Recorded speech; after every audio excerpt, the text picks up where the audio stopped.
FPL Game Week 20 transfer targets. Today, I'm going to take you through who those top players are that you need to buy. Now that we've had it confirmed that Erling Haaland might not be back until Game Week 21 or Game Week 22 even for Manchester City, a lot of us are suddenly using transfers to go and buy other players in our team. So today, I'm going to take you through a list of defenders, midfielders and forwards with a few differentials as well that you should be buying into your teams this week.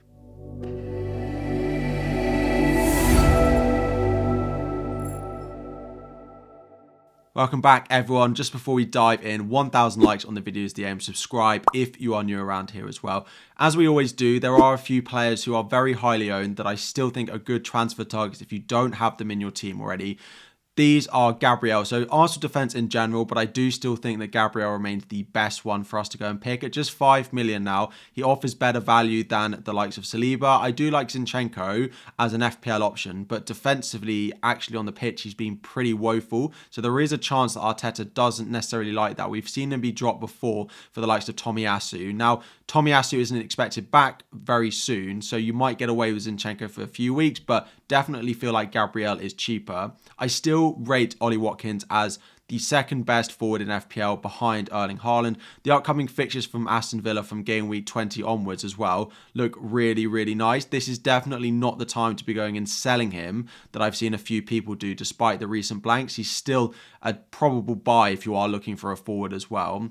Cole Palmer of Chelsea. Chelsea with Nkunku. We'll talk about a few Chelsea players in this list, but with Nkunku being there, Chelsea look a little bit better going forward. They do look like they're going to create chances, and Cole Palmer is still 5.6 million. He's still such an amazing cheap enabler that even if you don't have him, the Chelsea fixtures are still good for the next 5 or so game weeks, so he's still a buy for me. And finally is the cheaper forward in Dominic Solanke. Now, the good fixtures are drying up a little bit, but we know that they're going to have a double game week at some point, and it might even happen before game week 25, so in the next 5 or so game weeks. He's also the second highest goal scorer in the Premier League now with 12 goals, only behind Erling Haaland. He is level with Mo Salah as well. And coming in now, he has had a price rise, but he's still coming in at 7 million, means I still think he's a great buy. Now, in terms of players to avoid, there are two of these, one of which is Erling Haaland. So we got an update from Pep Guardiola before, or in the interview before the Everton game, where he basically said Erling Haaland has not trained with the squad yet. He's hoping that in January he is able to train and come back with us, with them, to be training with the Manchester City first team. So that pretty much guarantees that he's not going to play at Sheffield United at home in game week 20. Now, of course, it's possible that Pep, he suddenly turns up. We've seen it before randomly with players where managers said they're not going to be available and they suddenly do. But I think we're not going to see him until January. But what's worth bearing in mind is how the game weeks fall in January. After game week 20, there is a 2-week break until game week 21 because there is a weekend of FA Cup fixtures. So they have a 2-week break. And then after game week 21, there is another 2-week break until they play in game week 22, because that is the winter break where all teams just get a weekend off from playing any football. So it's possible that he's suddenly back in game week 22, which is actually a month away, which doesn't actually feel that many weeks in terms of game weeks. However, don't go buying him this week because it's very, very, very unlikely that he plays against Sheffield United. And then the other one is, of course, all players going away to the African Cup of Nations and to the Asia Cup as well. That takes place from game week 21 to game week 25 at a maximum, depending on how far they go in the tournament. In theory, they might miss slightly more depending on how many game weeks or how far they go, or even if they win the tournament. So if you're looking at the likes of Salah, Son, Kudus, Hwang Hee-chan, who scored twice, do be cautious that they only have one more game week in FPL before they're going to leave to those international tournaments before game week 21. So first player to buy is probably the most transferred in player this week, and that is Trent Alexander-Arnold, a player I bought in 2 weeks ago, and I've been so impressed by him, and I'm so happy that I've got him. He looks like he's back to Trent of old. Liverpool are now joint top for clean sheets with 7 so far this season, joint with Arsenal, who are getting loads of plaudits for being one of the best defences in the league, and I still think they are, but Trent at 8.4 million, of course, adds the attacking threat with 6 attacking returns so far this season, and then again at the weekend, he got a yellow card, didn't get any attacking returns, and still got 3 bonus points in a 2-0 win, which is just crazy because of the chances he's creating, the amount of passes he makes. He is a fantastic asset. with us not wanting Haaland back, and then with the likes of Salah and Son going away to the Asia Cup and African Cup of Nations, we've got so much spare budget in our team at the moment. So for me, it is much simpler to buy Trent at the moment. If it gets to game week 24, 25, when the others come back and we still want Haaland, and that's when we get rid of him, fine. But I still think over the next 4 or 5 game weeks, looking at some of the fixtures they've got, including like Newcastle at home, like Chelsea at home, they keep a clean sheet there. He gets an attacking return in some of the others. He'll be flying in terms of points. So he is still a great buy despite the Burnley fixture going because of the amount of money we have at the moment. Next up is a cheap defender, and we're going to Chelsea, and it is Gusto, 4.1 million. He was a very popular and good asset at the start of the season when Reece James was injured. And now, of course, Reece James has picked up another injury that will likely see him out until probably March, maybe even later. 4.1 million, he looks a really, really good option. Of course, he's picked up an assist in his first start back in game week 19. So he has shown attacking threat. The only issue is Chelsea are not massively reliable for clean sheets. They do continue to leak a few goals here and there. But when he's 4.1, he's definitely better than pretty much all the other assets in and around that price. He has good fixtures over the next 5 as well. Luton, Wolves, Crystal Palace, Fulham at home in there as well.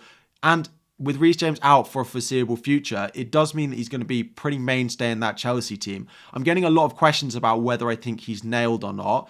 I think he's first choice. He might not play every single game between now and Reece James coming back, but actually when we only play once a week, it's possible that he does. So I definitely think if you need a cheap defender, I really, really like Gusto. There's very little I can do to put you off as a 4th or even 5th defender at 4.1 million. Next up is Jarrod Bowen, another player who's having maybe a season that's going a little bit under the radar. He has 11 goals so far this season. Of course, plays this evening against Arsenal, where he could go joint second in the Premier League goal scoring tally alongside Dominic Solanke and Mo Salah as well if he gets one against Arsenal. 7.8 million. He for me is probably my number one midfielder that I want, that I don't own. He's probably my number one midfielder to buy over the next few weeks as well, just given how good he is. Of course, Son and Salah are going. So outside of them, I prefer Bowen to any of the Arsenal midfielders given the consistency he's showing. Plus the West Ham fixtures look really nice over the next few weeks. So they've got Brighton, Sheffield United and Bournemouth in the next 3, all of which are definitely teams that we think West Ham can go and get out. The underlying data is good. We've seen it. Mainly goal threat, not that many assists, but that doesn't really matter when he scored 11 goals so far this season. So with that run of fixtures, if you're looking for a midfielder, even if it's this week, even if it's next week, when you're looking to replace Mo Salah or Son in your team to go and buy Erling Haaland back to downgrade one of those midfielders, for me, Jarrod Bowen, if you can afford him, is the best one to go and buy.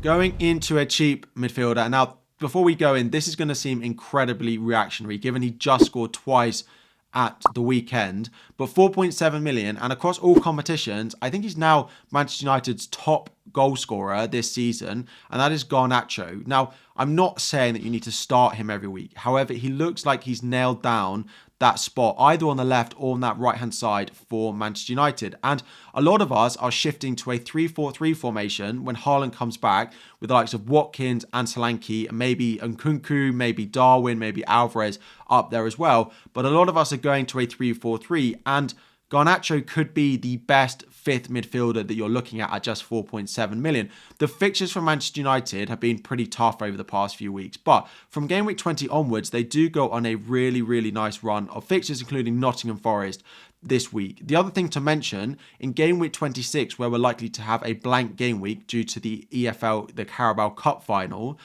they don't have a blank and they play Fulham at home that week. So if you have players that blank that week and you're suddenly relying on your bench, Garnacho could be the perfect replacement for you.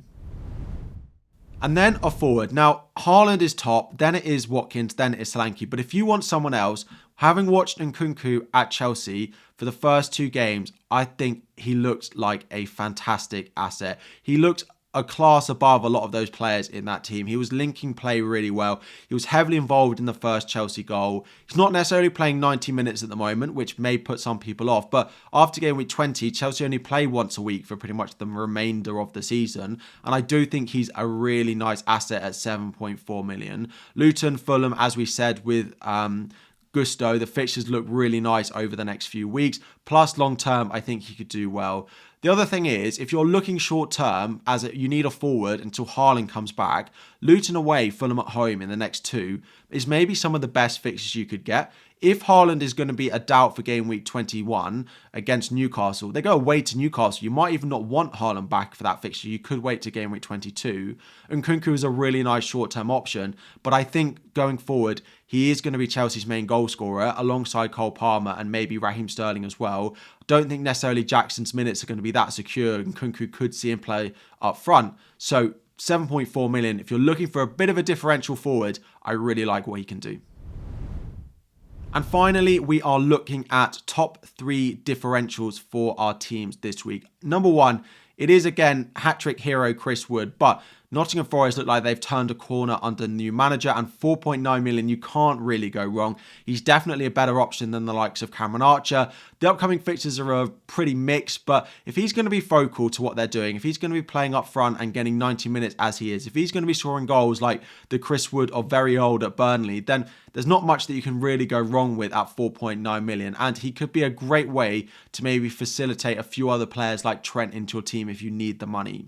Next up is Phil Foden. If you watched the Manchester City versus Everton game, he was incredible. He could have had so many more returns, and Pep basically took him to the fans so that they could applaud him after the game. That's how good they are. Sheffield United at home this week, plus Burnley at home in game week 22, are 2 of the best fixtures that you could possibly ask for in the next 3 games. So definitely feel like a lot of people, I've mentioned Bowen, people looking at Richarlison. These are great options, but Foden could be a massive differential.